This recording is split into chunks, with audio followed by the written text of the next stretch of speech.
Siya si Maxine, isang mag-aaral ng Kanlubang Elementary School. Isang simpleng bata na nangangarap na matayog at nag-aasama ng maginhawang buhay.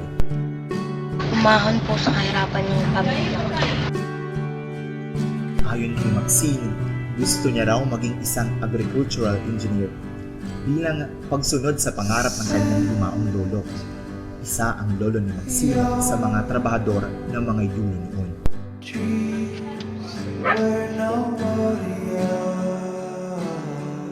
Sa murang edad ni Maxine, mulat na siya sa katotohanan na kailangan niyang mag-aral ng gusto upang makaahon sa hirap ng buhay. 2 taon na silang walang kuryente at patuloy na nangangapa sa dilim.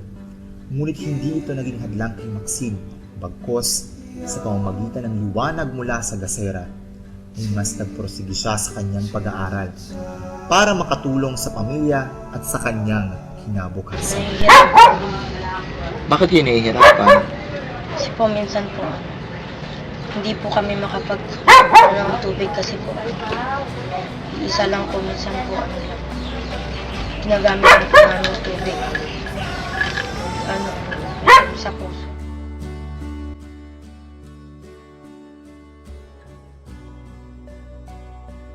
Wala po kami kuryente dito. Sa Twitter. O, ano nararamdaman niyo pag tinatawag kang squatter? Sasaktan po. Bakit ka nasasaktan? Kasi po, hindi po totoo yung sinasabi niyo. Ilang henerasyon na nga ang nagdaan at hanggang ngayon ay hindi pa rin nakukuha ng mga magsasaka ang kanilang minimithing lupa. Ang alitan ay inaasahang magwakas sa pagpapatupad ng Agrarian Reform Law noong taong 1988. Ito nga ang Comprehensive Agrarian Reform Law. Ito ay sa pag-aakalang makukuha ng mga magsasaka ang hinihiling nilang lupa. Subalit, nagkaroon ng exempsyon sa pamimigay ng lupa kung saan kabilang ang Hacienda Yulo. Dito na muling nagsimulang gumawa ng hakbang ang mga magsasaka.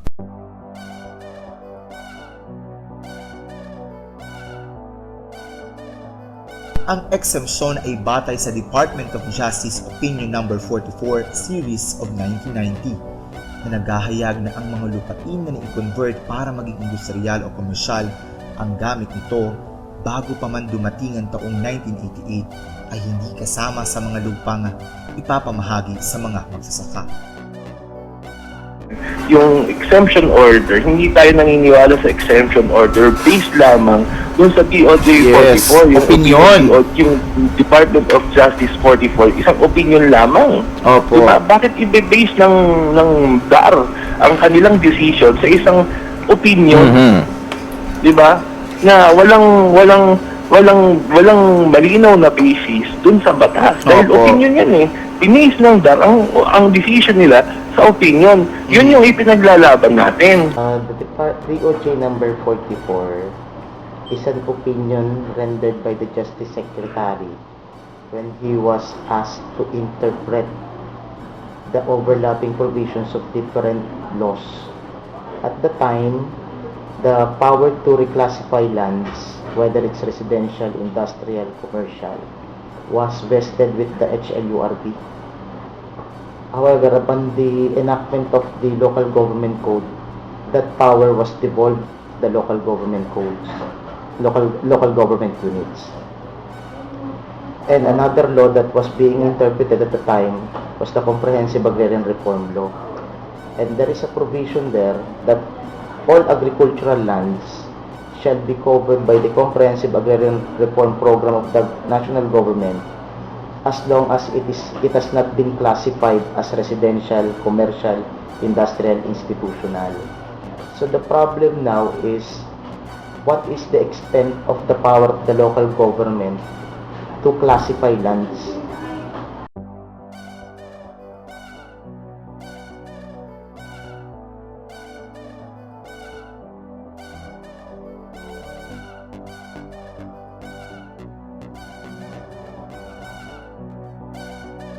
Ayon sa 1987 Charter, malinaw na nakasaad dito na ang lahat ng mga magsasaka na nagsasaka ng lupang hindi nila pag-aari ay dapat magkaroon ng lupa. Ito ay sa pamamagitan ng agrarian reform at wala dapat ng eksepsyon. Subalit ang nakakalungkot dito sa ating syudad ay imbes na ang CARP sana ay maggarantiya sa karapatan ng mga mahihirap na magsasaka, ito ay nabaliktad at ito pa ngayon mismo ang pumapatay sa kanila. May probisyon ng CARP na ang mga lupaing maikaklasipika ang gamit bilang industrial ay exempted o hindi makakasama sa mga lupaing maipamimigay sa mga magsasaka.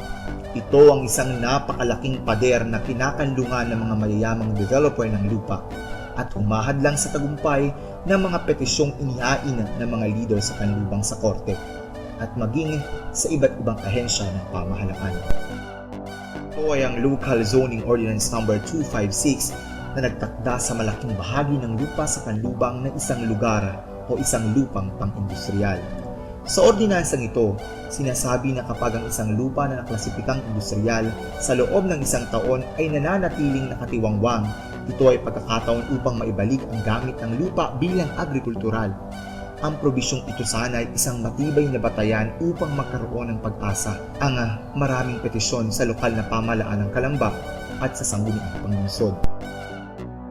Dagdag pa rito ang sinasabi ng Republic Act 9700 na nagsasabing ang mga irrigable lands ay kailangang manatiling agrikultural sa kabila ng kanilang paglalahad ng mga batayang legal at mga aktwal na kuha ng mga nakatiwangwang na lupa at mga katibayang nananatiling irrigated ang kanlubang, tila ang ilang nasa kapangyarihan ay kibit-balikat lamang sa nasabing usapin ito.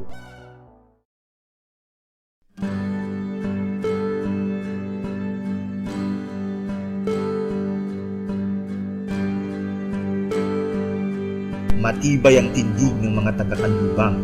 Hindi maaaring basta na lamang silang itaboy sa lupang pinagyaman ng kanilang mga ninuno. Kung magkagayon, ito ay isang malinaw na pagbabaliwala sa kanilang karapatan.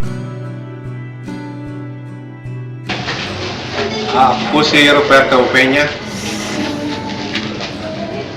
Pinanganak sa Barrio Putol, Kanlubang, Calamba, Laguna. At doon po sa lugar na aking pinanganak sa Barrio po ng Putol, ito po ay malinaw na hanggang ngayon ay nabubuhay pa yung mga nyug. Dulot ng hindi magandang katatayuan sa mga naninirahan sa lugar ng Barangay Kanlubang.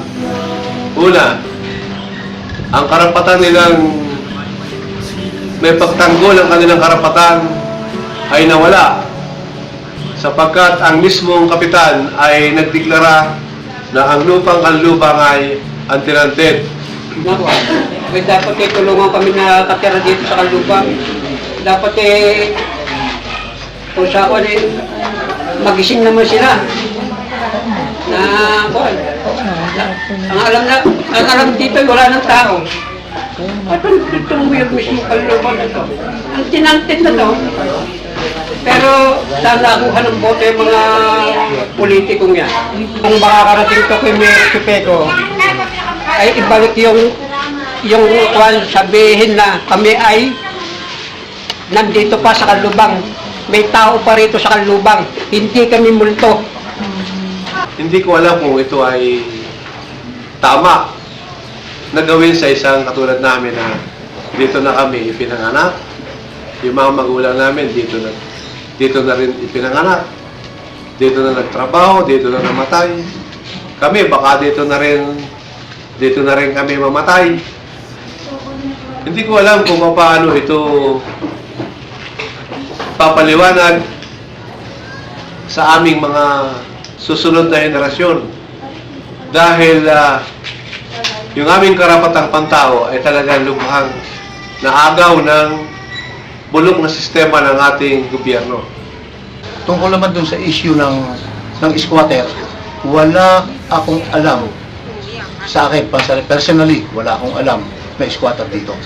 Lahat na nakatira dito ay beneficiaryo ng pagkatrabaho ng Kanlubang sa mga yulo. Patuloy ang demolisyon sa tinatawag na squatter ng Kanlubang, mga squatter na nagpaunlad at nag-alaga sa lupa ng mahabang panahon.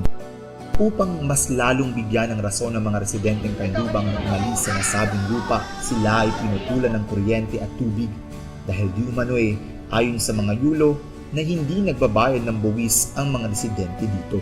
Pinagbabawal na rin ng Yulo ang pagpapasok ng mga supply na pangkumpuni o panggawa ng bahay sa Barangay Kanlubang, gaya ng mga kahoy at yero. Ayon naman sa pamahalaan ng lungsod ng Calamba, hindi nila tuluyang matulungan ng mga residente ng Barangay Kanlubang sa kadahilanang hindi nasakop ng pamahalaan ng Calamba ang Kanlubang. Ayon sa kanila, ito raw ay isa ng private property ng mga Yulo at kailangan ng right of way ng pamilya Yulo upang maisagawa ang mga proyekto sa Kanlubang. Ano na nga ba ang naghihintay sa Kanlubang? Ano na nga ba ang naghihintay sa mga batang kagaya ni Maxine? Habang buhay na nga lang ba silang magtitiis sa dilim at mga paratang ng mga sinasabing may-ari ng lupa? Habang buhay na nga ba silang tatanaw sa kawalan at hihilingin na sana hindi matuloy ang mga nakatakdang dimensyon sa kanilang